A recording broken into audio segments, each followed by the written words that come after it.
harkar fim a yanzu mun girma da zamu barwa yara. Jarumi Sha'aibu Lilisco, fitaccen jarumin Kannywood Sha'aibu Idris Lilisco ya bayyana cewa shi a yanzu harkar fim ya barwa na baya, sai dai ya rika fitowa a matsayin babba kuma ya zamo mai ba da shawara ga matasa masu tasowa.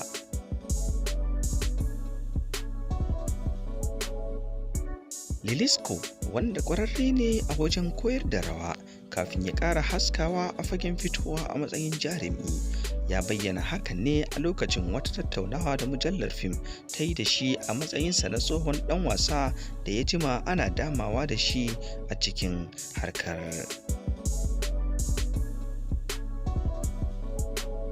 Ya ce, to mu a yanzu sai dai mai godiya ga Allah da ya sa muka samu kanmu a wannan lokaci, da wasu abubuwa sai dai mu ga ana yi, domin kuwa a baya mu ake kallo, kuma wasu abubuwan ma idan ba mu muka yi ba to ba zai yiwu ba. Ya ƙara da cewa a'a, a wancan lokaci kaga idan ana maganar rawa ta zamani da ta gargajiya, ai mu ne masu yi kuma mu ne masu koyar da ita, shi yasa a lokacin mu ake kallo, mu ne jarumai.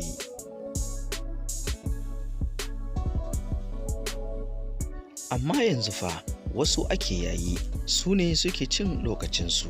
to kaga kowa da lokacinsa, don haka a yanzu ko da za mu fito a fim sai dai a matsayin iyaye ko wani rol ɗin da ya dace da babban mutum. Shi yasa za ka ga a fina-finan da nake fitowa a yanzu na fi fitowa a jami'in tsaro ko wani ma'aikacin ofis.